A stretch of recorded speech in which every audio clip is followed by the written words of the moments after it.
Hello and welcome to the Gain Line, coming to you live on Facebook, YouTube, Periscope, and a little later on in podcast form. I'm your host, Ben James, and I'm joined today by Matt Southcombe and Simon Thomas. This Grand Slam week is building up very nicely.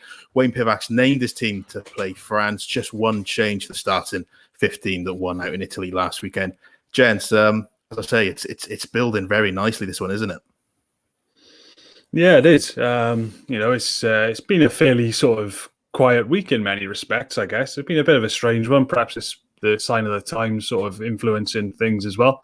But it's been a steady little build-up. From a Welsh point of view, the tournament's probably gone better than expected.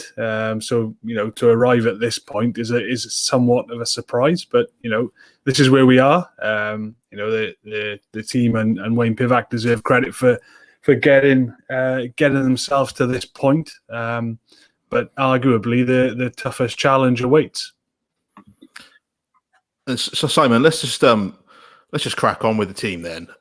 Just the one change from the side that the one out in Italy. I guess that's no real surprise, is it? But what do you make of the decision to bring back Adam Beard, the head of Corey Hill? There's one word that sort of jumped out to me in Wayne Pivac's press release that came out with the team, and that was continuity. I mean, it's something you've seen pretty much throughout the tournament. If you look at all the changes he's made along the way, they've generally been injury-related, hasn't they? He's had the one team pretty much in mind when everyone's available, and that's what you've gone back to now. I think it's what we expected in terms of Adam coming back in. He'd been excellent in the first three games. Line-out caller, key, to the improvements in that area along with Ken Owens. And also contributed significantly around the field. You think of that pull-out pass to release Halaholo ahead of Rhys Sammett's try. And it was interesting when he spoke today, Adam spoke well, but I also remember I spoke to him after the Ireland game, and he was talking then about having been left out in the autumn, because of course he wasn't in the squad at all there, and he's kind of gone from zero to hero, really, and talked about what he'd been told he needed to do by Wayne Pivac. And again, you come back to this word, and it was consistency of performance, and he needed to deliver that. Also talked about, the need, because of his height, maybe to change his technique a little bit and arriving lower at the breakdown. And what the end result has been, a player who has, in the three games he started, really delivered on a consistent basis. Run the line out well. He's won line-out ball. He's handled well. He's helped the ruck clear at efficiency. But I guess you come back to one thing, and one thing above all, is what Pivac said in today's press conference. He was talking about the selection, and he said he's big. We're up against a big team, and he's big. And he is. He's 6'8", probably 18 stone plus, and he does have that physical edge over Corey Hill in size-wise, doesn't he? And you're going up against a monster French pack, and we brought in one of the biggest men in Wales.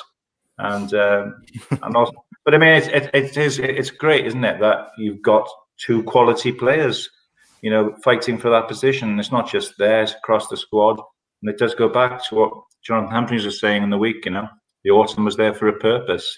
In Beard's purpose, it was almost like a kick up the backside to get him playing like this, and for a lot of other players, it was to have a look at them and build depth and strength. And you can see that now with the likes, there's no Jake Ball in the 23, no Will Rowlands in the 23, a load of other players you could mention. So they've arrived at this point, heading for Paris, in pretty good shape. Because with Adam Beard, the quote that always sticks out for me is what Warren Gatland said when he first burst through, which I think was along the lines of something like, you can't coach a guy to be that big. I think he used to say, can't coach a guy to be 6'10", which is, probably giving Adam Beard a bit too much credit in terms of feet and inches there. But all the talk this week has been about, from the Wales camp, has been about France's physicality. So having someone in the boiler room like that is massive, isn't it, Matt? It is, mate. Yeah, and one of his greatest strengths as well is maul defense. He is a big guy, and he's got big long arms, and they reach into some some hard to reach places. So is the physicality that he brings. Not just in the loose, but in the mauls as well, and that sort of technical know-how and being able to just get in the way and disrupt, and that's going to be crucial. And like you said, that Warren Gatland quote is a classic, and And it does ring true as well. When he hits people, they stay hit, and he hurts people. Perhaps got a bit of work to do in terms of mobility and things like that. But there's plenty of time to develop that side of his game. But first and foremost, he's an absolute unit. And defensively, as Simon alluded to, the quote from Pivac today is, he's a big man, and we're going to be up against big men. It does. You see the rationale in the selection 100%. And I think it's another example as well with Beard of what we've talked about in the past in this campaign as well. It's another player who was left out, who was dropped and perhaps challenged by Pivac in ways that he hadn't been before. I mean, Beard's arrival on the international scene sort of heralded their longest ever winning run. So, he kind of had it easy for it. Not easy, but things went his way a lot in the early part of his Test career, and Pivac challenged him, and it's another example of that sort of gamble from Pivac in that sort of man management style of challenging players and being unafraid to drop them, has obviously come and paid off for him again, and you could say that for a number of other players as well. He's the Inspector Gadget of the Welsh team. He is, for people of a certain generation, actually, younger generation than me. But with that telescopic reach, he does the role there that Luke Charteris did for a number of years for Wales. Just nuisance value, just caught getting his telescopic arms across, disrupting the maul. Even if he doesn't win the ball, he slows it down and maybe earns a turnover. It just slows things down. And France, traditionally, the driving maul is a big part of their game.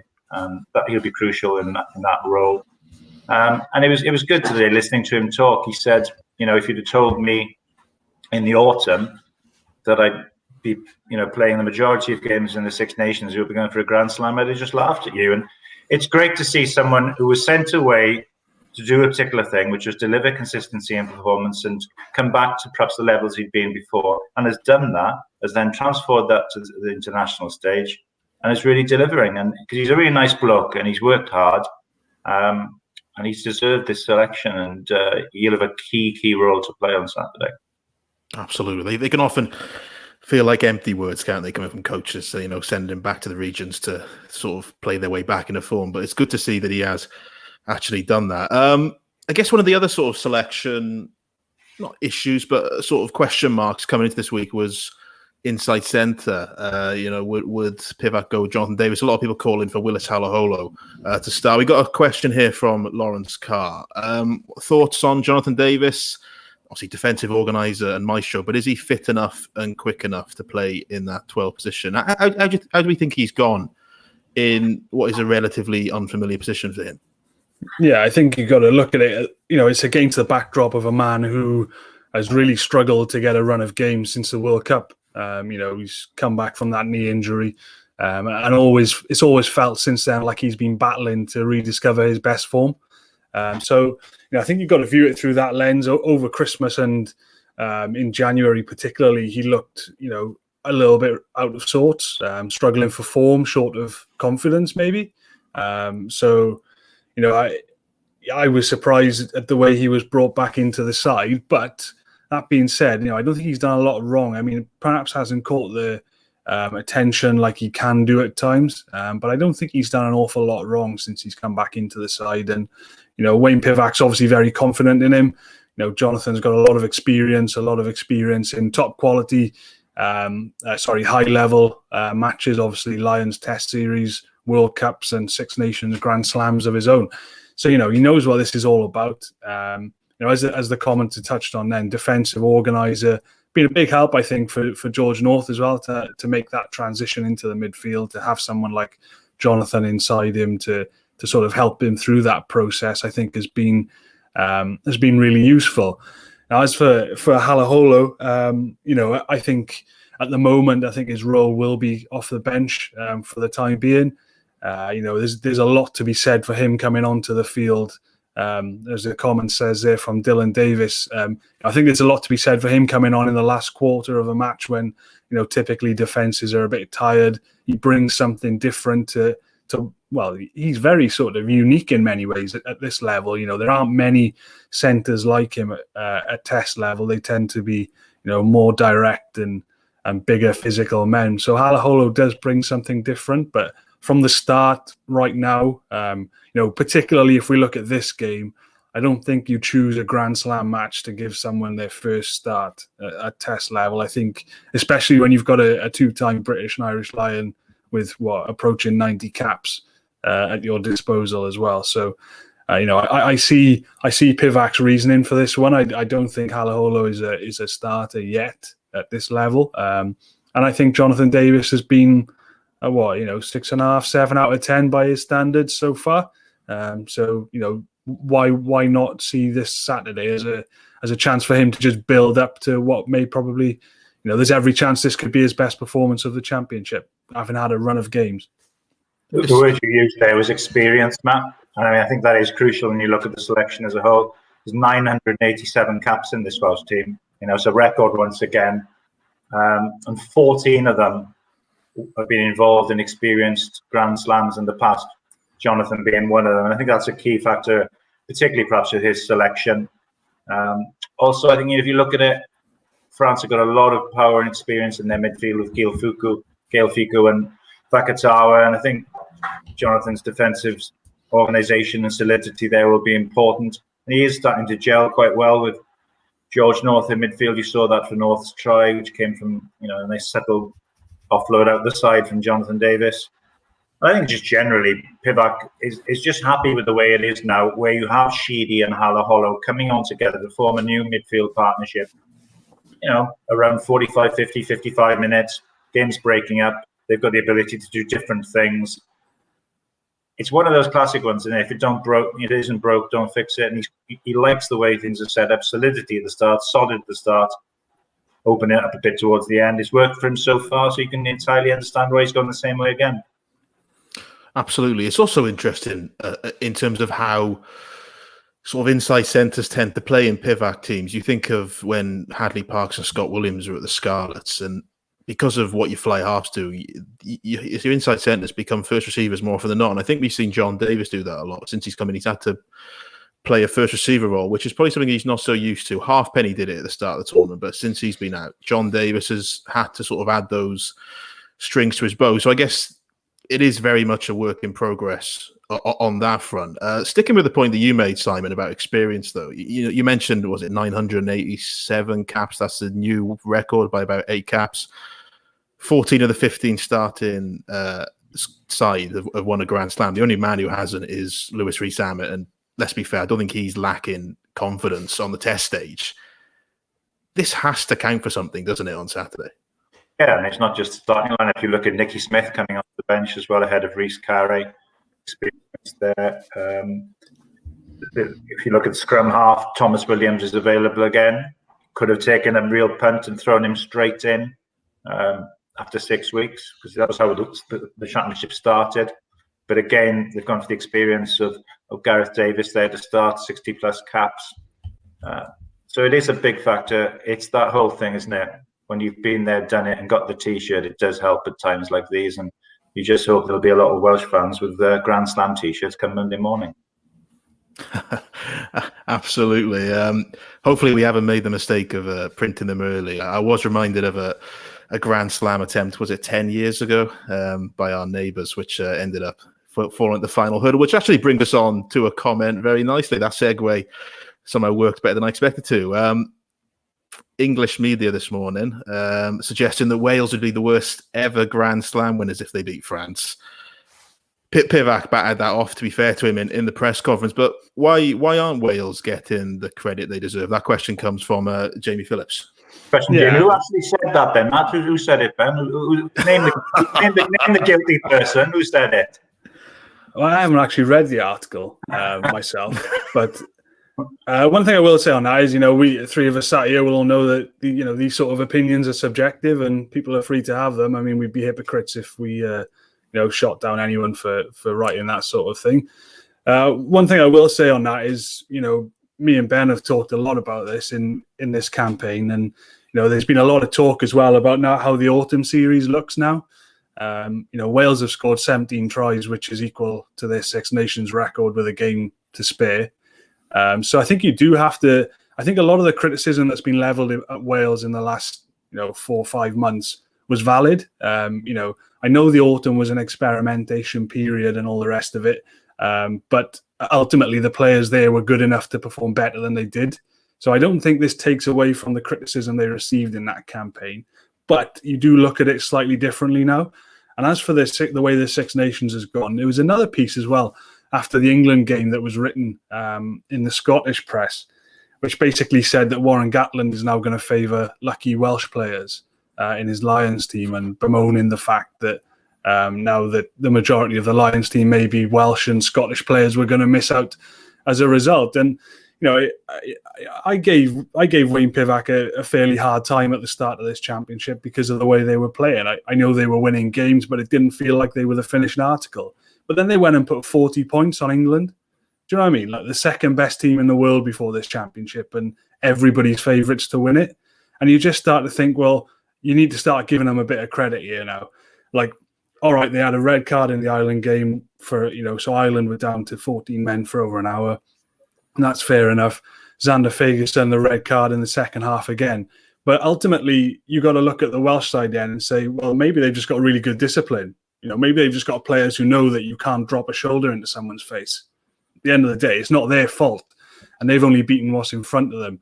They may have had the rub of the green with one or two decisions in the England match. Show me a Grand Slam campaign that hasn't had the rub of the green. Do you know what I mean? This happens every time somebody wins a Grand Slam. So I think some of the criticism now has become slightly unfair. They put on a thoroughly professional performance out in Rome last week. And if they go on to win a Grand Slam, then they will have deserved it. Nobody flukes their way to a Grand Slam. One thing I will say, though, is that Saturday is a big match for Wayne Pivac, not just because of the silverware that's at stake, but it's because of those sorts of comments that we've seen in the last fortnight or so about how Wales have been lucky. They fluked themselves to a triple crown. They're lucky to be in this position. If they lose on Saturday, then those comments will start to come about more frequently. If they win, then it shuts the whole debate down. Yes, it's interesting, the stuff about being lucky about red cards, because obviously, Wales aren't going out there with the intention of getting players sent off, but that's testament to what they're doing so well in defence. The red cards come as a fact that Wales are horrible to play against with ball in hand because they're really resolute in defence and they're really tough to sort of break down at the breakdown. So you have to commit numbers. You have to come from deep to enter rucks. And you all it takes is one moment of loss of composure in 80 minutes and suddenly you've got a red card. And that's where I think it's a daft thing to describe stuff like red cards as luck, when the red cards, they're not unforced errors like in tennis terms. These come from Wales doing the basics and some really nitty-gritty stuff in defence really well. I had one gentleman tweeting me this week, a Scottish gentleman, punter, and he described Wales's campaign in the Six Nations so far as this: red, ref, and Italy. Which I love it. That's brilliant, isn't it? Bring it on. It can be as salty as you like. Just look at the table. Wales are, I think, 9 points clear at the top of the table going into the last match. I think you'd have settled for that going into the start of the championship. They've just got better and better, and they've played some really good rugby, and they've scored a lot of tries. And let's not beat about the bush. Discipline is a key factor in international rugby. It's absolutely pivotal. And Wales now haven't had a card. How long is it now since, Ben? The length of the run is growing, isn't it? It's going back 2018. It's an impressive record, both under Gatland and Pivac. They've been squeaky clean in terms of any kind of foul play. Now, obviously, touch wood, that continues now in Paris. Because we saw, obviously, in the World Cup game how, important against France, how important the discipline is. Yes, they've earned a lot. There's been luck at times, but there is luck in sport. But they've also earned a lot of luck from the way in which they turned things around, because there was a lot of pressure on them going into the Six Nations, and they could have really got in on themselves, but they haven't really. The number of tries, shows how they've expressed themselves in attack, huge determination and defiance in defence, resolute to the breakdown. And most important for me, and I come back to it, I've said it a lot during this campaign, the biggest thing of all is they've sorted out the line-out, because it was a central Achilles heel, the real problem. And it's now not just become an area of, solidity, but one of absolute strength and a key weapon in their attacking armoury. So that's a big, big factor for me. Seeing a few comments coming through. Some people still wouldn't give Wales credit. Apparently, thoroughly awful. Some of the consensus in the comments. You won't please everyone. Talking about us. They could well be. They easily could be. Wouldn't be the first time. Andy, how long? Couldn't possibly comment. You're not going to cash me out like that, Simon. We've talked, Matt. You talked there about how this is a big game for Pivac. We've just done press about an hour or 2 hours ago. He feels remarkably calm, doesn't he? He's shooting the breeze. He's making jokes. It almost feels like, in Six Nations terms, his work is done now, isn't it? This final week. He talked about it. It's getting the balance right and just sort of not overthinking and not overtraining. Yeah, I think you're right. I mean, one of the questions from Jamie Weir at Sky Sports to Pivac earlier was just making the point, look, you've been around a while, but this is your first Grand Slam week. You've got, Alan Wynne-Jones, George North, Jonathan Davis, Ken Owens. These guys have won multiple Grand Slams. Basically, the insinuation is they know a lot more about this week, perhaps, than maybe you do. So do you just let them kind of drive it and get on with it in many ways? And, Pivac did make the point that you do very much want that input. I mean, you've got Alan Wynne-Jones, 148 Wales caps now on the weekend. If you've got that experience, then you are a fool if you don't call on it.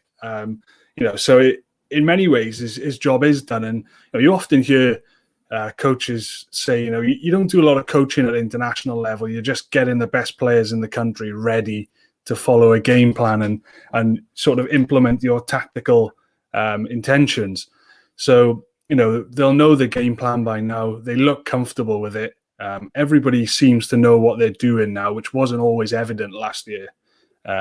So in many ways now, his job is done, and it is all about the senior players in that side taking over now for the rest of the week and basically saying, look, this is how we're going to handle it. Lewis Rees-Zammit, this is how it's going to go. This is how you're going to feel.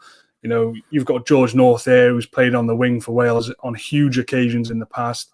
And we'll just be saying to him, look, you're going to feel a little bit funny. You've not been in this position before. You've got all the makings of a world-class player. Just go out and do your thing.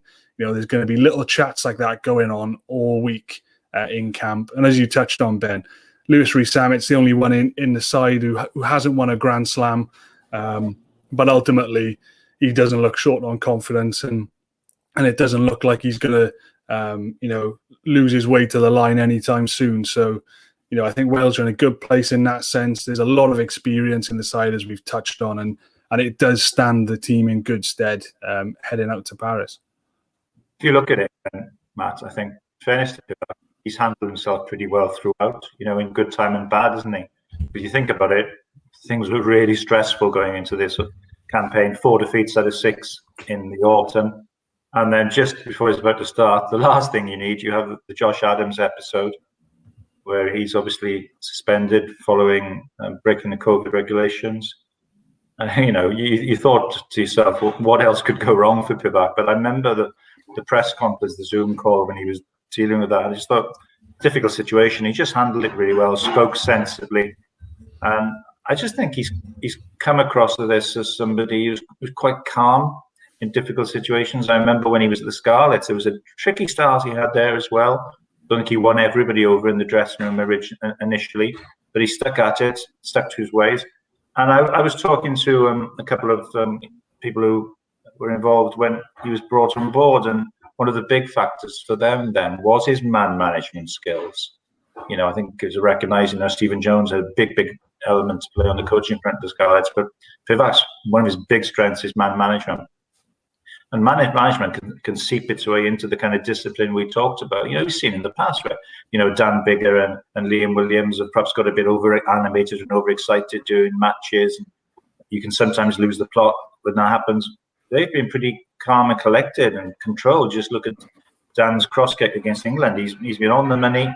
There's been no real issues there. And it just seems how much of a part Pivac's man management has played in that is difficult to know. But you've got to say that under his regime, people like that, there's a real calm and control and assurance to the performances. And I'm sure part of that stems from the kind of mindset and the mantra that comes from the coach. So hats off to him, really. Yeah, just to back up Simon there a little bit as well, I think everybody sort of felt at the start of the tournament, didn't they, when the Adams stuff was happening, kind of started to feel sorry for Pivac, and it was a bit a case of, this is the last thing he needs. And I have been impressed with the way he's handled it, especially in the autumn as well. He was asked some very pointed questions about his future. It was put to him on more than one occasion that people were calling for him to go. And he's handled it very well. And, at the moment, everything's coming up rosy for him, isn't it? But just to follow up on another point that Simon's made, I was told, before he took over that he was a good man manager, but would need good coaches around him. Now, obviously, the suggestions are now that he's beginning to trust that coaching staff a little bit more, pull himself back, and maybe not feel like he has to have, a hand on everything. And maybe that bit of trust is now starting to prove dividend. But, I think the way it's gone so far, I think in a way, I think he deserves it because, the autumn, as we said, and, the start of, the build up to this Six Nations campaign was basically dominated by chat of, if the Six Nations doesn't go well, you could well be out of a job. So, the way that this has been turned around by him and the players, I think he deserves a lot of credit for it. The other thing, Ben, is I think he's able, because of his background, the life that he's had, he's able to put rugby in its proper perspective. And, yes, you may be under pressure, team's losing. But when you've been a policeman dealing with someone who suffered a family bereavement or an accident, a road traffic accident or something like that, and you have to go and knock on the door and tell them that kind of thing, and you have to deal with some of the incidents he probably had to deal with in New Zealand. I've talked to him a fair bit about this over the years. And he says, after that, rugby's important, but it's not the most important thing in the world. And he lived a lot of his life dealing with really important things, serious things. And it's enabled him to sort of keep a calmness about rugby because it is a livelihood, yeah, but it's also a game and entertainment. And I think that level-headedness has really served him well. I mean, as well, probably when he had to make the decision about Byron Hayward, that was a difficult one, wasn't it? Made the decision, made the man management decision. He was close to Byron. It would have been hard, but it's been proved right. The defences under Gethin Jenkins has really blossomed. And to be honest, if you look through it now, it's easy with hindsight for them to kind of say, oh, no one listened to us in the autumn when you were losing games, so it's understandable to an extent. But with hindsight, what they're saying does make sense. Yeah. Autumn, building depth, Six Nations winning. And they've ticked both of those boxes, haven't they? So fair play. No, so I've spoken to Pivac's sons, and the stories about him as a police officer, like dealing with dead bodies, and even in Fiji, the sort of what they saw out in Fiji in terms of the livelihood there, it does put it in perspective. But it's interesting because it comes down to momentum, which is that the biggest of buzzwords in Welsh rugby. You think back of all the successes Wales have had over the last 16 years. I think it's been dubbed sort of it's the second golden generation, isn't it? This last 16 years, and it's all been built on sort of building momentum early in campaigns. Obviously, in the autumn, Wales didn't have that momentum because they were chopping and changing week in, week out. Now they've had it, and Rhys Patchell spoke really well, I think, a couple of weeks ago before the England game, and he said that what Pivac does really well is when a team starts to get a bit of momentum underneath him, he puts the onus on the players' responsibility, and it starts to become a self-fulfilling prophecy. It feels like this is now what they're destined to do, and I guess we've seen that, haven't we? It's just been one thing to the next in this Six Nations, and they just got on with the job. Yeah, Wales, particularly under Gatland in the last few years, became a very difficult team to stop when they got on a roll. It's why Gatland felt emboldened to say if they beat France in the first game in 2019, then they'd go on to win the championship. That's a pretty big statement for a coach, but it speaks that he was speaking like somebody who just knew what these players were like. And we've seen it so many times before. They overcome that first game, which is usually a tough game for Wales. They don't get the likes of Italy first. They normally have a tough game to overcome, win that, and then it breeds confidence. This time round they looked at the fixture list and they said, right, we've got Ireland first, tough game, and we've got a 6-day turnaround and an away trip, which I think is the first time, in a very, very long time, maybe even the first time ever. I think I was told that Wales had a 6-day turnaround before an away game before, so they had to manage that. Then, of course, they had I think it was the 7 injuries after the Ireland game. They took a completely different looking team up to Murrayfield, and it became about just getting through the game. They got a bonus point, and suddenly it's confidence. And it felt so much like the 2019 campaign, where they got through the first 2 games without playing well. Then you have England next at home in Cardiff. No fans, of course, but not a game that any Welsh player will want to lose. And they blew England away. That final quarter of the match, Wales were never going to lose. And like I said to you before, they put 40 points on everybody's tip to win the championship. So, once they get moving like this, there's just so much know-how and experience now in this side that you don't see them blowing opportunities very often, which is why, France are an incredible side when they get moving. There's so much sort of creativity and power, particularly behind that forward pack, which is an absolute brute of a forward pack, that they do pose so many threats. And I think it is Wales's biggest challenge so far. But you can take confidence, if you're a Welsh fan, out of the fact that when Wales do get rolling like this, you don't really see them mess it up all too often, because they've got so many players now who have done it so often. Absolutely. We haven't spoken much about France. Yeah, I was going to say one other thing. You've got to remember that Pivac operated during a coup in Fiji. And I know Welsh rugby gets quite volatile at times, but compared to doing that, it's a walk in the park. This, isn't it? He's a man who can keep his calm in adversity. I think we can say. We're never far away. We haven't talked much about France yet. As you said, this is Wales's biggest test of this tournament. And if they did win in Paris, it'd probably rank as one of the great Welsh victories. But yeah, it's going to be a tough one. What do we think of the French team? It's an unchanged start in 15 from the one that lost at Twickenham last time out. There's a few changes on the bench. I noticed they've gone from a 6-2 split to a 5-3 split, so probably not as worried about our pack as they were England's. How do we see them reacting to last weekend, the defeat? I went through that tape very closely last weekend to do a kind of piece about, I guess, what Wales can learn from what England did to France, and what fragilities there might be with Le Bleu, and what strengths they have. I mean, the strengths are abundantly obvious for everyone to see. You only have to look at that set piece try for Penno in the first half. I mean, I think it's the try of the championship for me. And to have so many working parts operating at that, it literally was training ground move executed to perfection. I haven't seen one like that many times in my life. It was just extraordinary try, really. And I just, there's not many times from a set piece move you can look at the defense and say, well, there's nothing they could have done. That's how good it was. So that's their strength. You also saw it within 65 seconds of the kickoff, where they just kept the ball. Petit General, Dupont just ran the show, picking off his runners at the end. Then a missed pass creates the overlap. Chip over the top from Tebby Thomas, who's first to react. It's Dupont again. He's a magnificent player.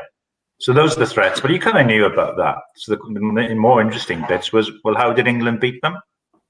Well, in a way, it was like brutally simple in the second half.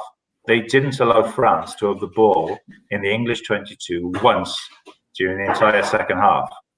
Now, if you're up against a team that's got such potent attacking threat, how do you deal with them? Well, keeping them out of the kill zone for the entire 40 minutes isn't a bad way, isn't it? But obviously that's easier said than done. I mean, so how did England do it? They did it with like ferocious in-your-face defence. Every time then France got within a sniff of the 22, they were knocked back, and there were key set-piece moments. There were a couple of lineouts where France just on the edge in the English 22. One which Toje picked off, brilliant athleticism. So maybe that's something for Wales to look at in terms of targeting and challenging the French attacking lineup. And then the next time they were there, lovely ball off the back into midfield, through to Vakatawa, their big power runner.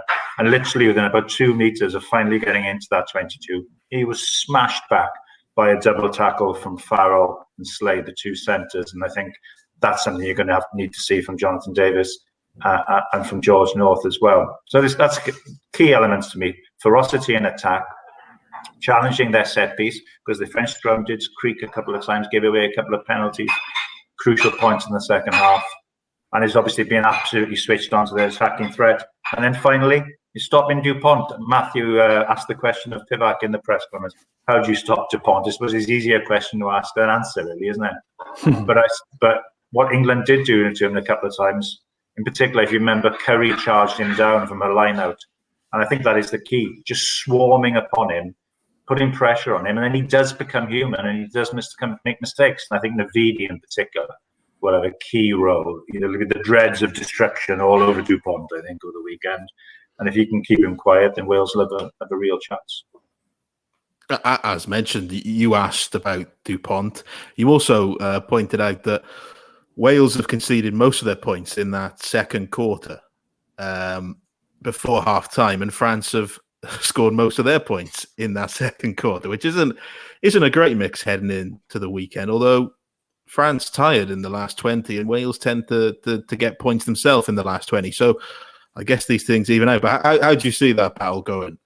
Yeah, I was quite surprised to read those stats, but it was interesting, and Wales are clearly aware of it because Pivac had a bit of a smile on his face when I raised the prospect or raised the statistic with him. So it's a bit of a concern that they do tend to lose control of the half the way they have done at times. But I think I was on a podcast with a French journalist last night, and she raised a very good point.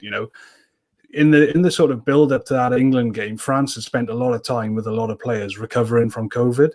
Now, you don't know how various individuals were impacted by it. Some people get it and don't really feel the symptoms, but there's every chance that some of them were a bit under the weather, and I think maybe you perhaps saw a bit of that in the final 20 minutes at Twickenham. Perhaps it did take its toll a little bit. It was a team that had been recovering from illness. So I think that was probably a factor. But the reason I asked Pivac about Dupont as well is because I was asked the same question on that podcast last night about how you stop him. And as Simon alluded to there, just keep the ball. Like, if he hasn't got the ball, he can't do anything. And I know that is easier said than done at this level. Of course it is. But I also think that Dan Biggar and Gareth Davies are going to be really important in terms of making sure that the game is played in the right areas of the field.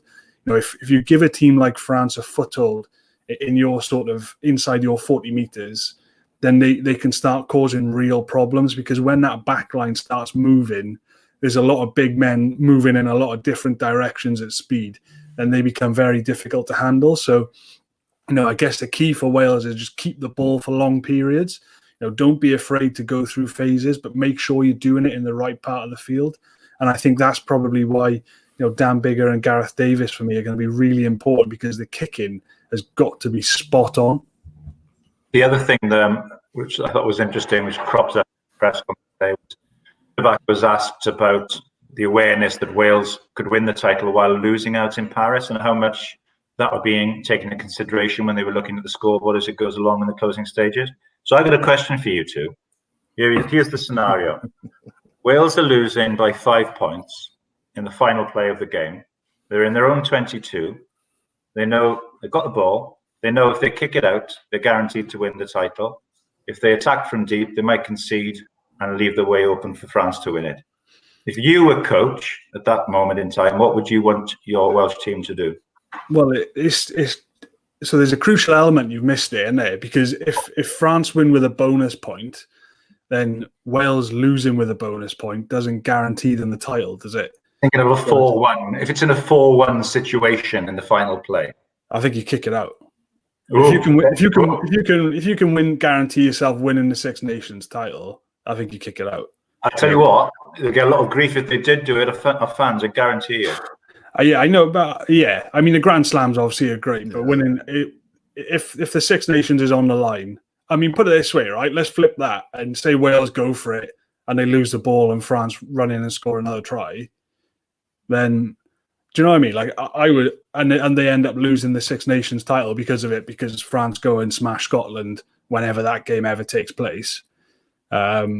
Imagine the reaction then. Well, it's interesting. I know there wasn't a Grand Slam on the line, but Ben, we were both working at the time when there was a Dragons game recently where Sam Davies did exactly that, and he kicked it out, I think, to take the losing bonus point at. I guess one of the Irish. I can't remember exactly. It was against Leinster. Leinster, at home to Leinster. Yeah. Which when you take a losing bonus point against Leinster, something to take. But I mean, and he was completely defended and vindicated by Dean Ryan, if you remember, after the game, and he said, pitch was heavy, we weren't going to go the length. But there were a lot of people taking to social media, castigating him and the Dragons for what he did, and saying that was a bad message in terms of their lack of ambition. And I can guarantee you, if Wales were to take that approach, you would get a lot of armchair critics really having a go at them for doing it. But I actually agree with Matt. I would probably say do the same thing, because a grand slam after where the Wales were in the All-Time, it would be a hell of achievement. But that'd be the ultimate achievement. But a Six Nations title wouldn't be a bad achievement either, would it? Yeah. One thing on that as well, though, they are talking about it. Pivac has said that they are, they will be aware of the scenarios at various points in the game. But I think you need to have a talk with your leaders on the field before the match and just get a clear plan in place. So I think Pivac will have sat down with the likes of Sheedy, who may very well be at fly half at this point, or he'll chat with all the fly halves and all the half backs, the captains, various leaders of different departments, and just say, or maybe even the whole team, and just say, look, if we are in this position that Simon's just mentioned there, then we are doing this. This is what you should do. Kick the ball. What do you think the message will be? I think it'll be to kick the ball out. Give it to Lewis Rees-Zammit and go the length. What do you think, Ben? I think you kick it. The Sam Davis one is interesting because at the end of the day, I think Leinster had the bonus point.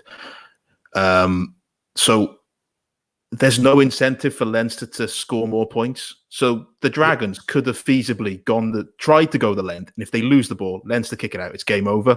There's no fear of giving something to the opposition. Exactly. With this, because you've got two teams going for the same title and points difference and stuff like that, and denying bonus points comes into it. Wales, it's not just losing the ball and losing the chance to score, it's gifting France to score and then taking something away from them. So I think then you become more risk averse. So I think if it did come down to it, you kick the ball out. I think Matt's right. You talk about it beforehand, but you've probably also got to make a judgment on the field, look around you, how drained, how exhausted are your teammates.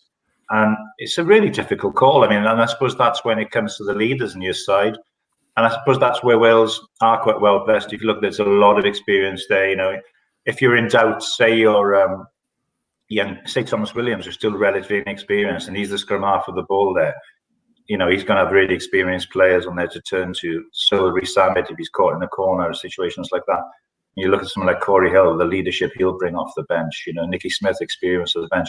It's an experienced side, and I guess it's just sod's law, isn't it? Now that we've talked about it, that scenario is bound to happen. there is one element we haven't touched on. I'm going to drag the comment in because it's pertinent. I can tell you what noises are going to be coming out of the boardroom at the Principality Stadium this week. Wayne, if you're in this position, this is what you're doing. Because there's a lot of prize money at stake here. Yeah, none of it probably got the regions, huh?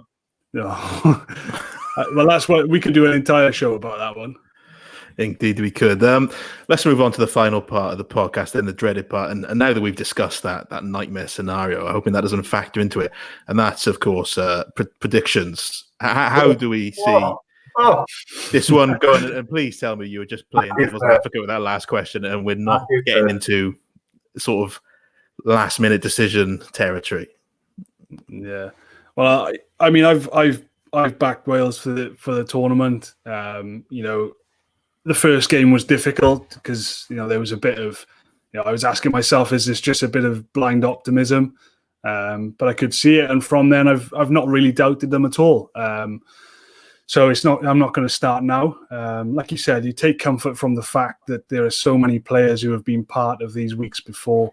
They've done it so many times. I just, it would be a surprise to me to see them lose control now and lose their grip of this. Once they're in this position, I just think they just find, under Gatland, particularly towards the end, they just kept finding ways to win when they needed to. And I know Gatland's gone now, but a lot of that comes from the players, and the players are still there. So I would back Wales. They are scoring a lot of tries at the moment, so I would see the scoreboard notching up quite high. I don't think it's going to be a close and I would say close. I don't think it's going to be a low score and niggly affair. I think it'll be a close game. So I would probably back Wales to win something like 24-21 or something like that. Very close. Here's what's going to happen. Always it's going to be exactly the scenario I said. France will be winning 21-19 going into the final play. Wales know that will give them the title. France know, conversely, they have to now score a try and deny Wales a losing bonus point. France run it from their own 22. They go, ooh la la, it all goes wrong. Louis Brissamit picks up the loose ball, scores the winning try, grand slam for Wales, 26-21 to Wales. There we go. Like I've never heard you be so specific in your prediction before. I've had them all wrong so far, so it doesn't really matter, does it? Don't even need to tune in now. That's the only one I got right. There we go then. I think I'll make it a clean sweep of Welsh wins. I just think they've answered all the questions asked them so far, and if they lose on Saturday, it's going to be because of just sheer French talent. It's not going to be a lack of resolve or belief in what they're doing. So I just think they'll find a way to win, as they have done throughout the tournament. You're right. I think it's key unsung figures in that French team we have to be aware of as well. Olivon is such a good player in the back row. Aldrit as well, absolute workhorse. And I do think Gael Fico, I mean, he seems like he's been around forever. He's still only about 27. It's ridiculous. Yeah. He's a quality player. A lot of the focus goes around sort of Dupont and either Antamako Jalabert and Vic Vakatawa with his power. But Fico, he's a great player. And I think Jonathan Davies, if he can snuff him out, that would be a key factor to Wales coming out with the win. I've seen a few comments saying they were expecting us to go for a clean sweep of a Wales Online predicting defeat. So this has been a nicely positive way to end it, hopefully. Ooh la la. That doesn't mean it's a jinx. It's going to be a fantastic day on Saturday. Go on, Matt. I would also point out that Mr. Gareth Kilburn also pointed out that I've been right every week so far as well. So as far as I'm concerned, Gareth can say what he wants. I'd like to point out that I'm pretty sure you didn't even give a prediction in one of the weeks. If you look at the articles, if we check the tapes, I don't think you did. Watch the podcast back. I gave it on this very show. Well, I definitely got them all wrong. I think only Ireland I got wrong. I can cling to that one. But yes, hopefully that's not a jinx that we're being so positive. It's going to be... Just one final thought for you boys, very final thought. Can you imagine what it would be like this Saturday in Cardiff? Cardiff Swansea on telly 5:30, France Wales on telly at 8 o'clock. Imagine what it'd be like in towns up and down Wales. It would just be absolutely bonkers, and it's a shame, isn't it? You know, this wonderful potential achievement for Wales is having to be taking place behind closed doors. But I guess through the difficult times everyone in Wales has been through, it has put a smile on people's faces, and I think above all we need to say thank you to Pivac and his team for doing that for us, really. Absolutely. It will put a smile on people's faces. I mean, there's going to be a lot of very drunken Zoom calls late on Saturday night. If Wales do complete the Grand Slam, as I say, it's going to be an absolutely fantastic occasion on the weekend. And you'll be able to catch all the action live on Wales Online.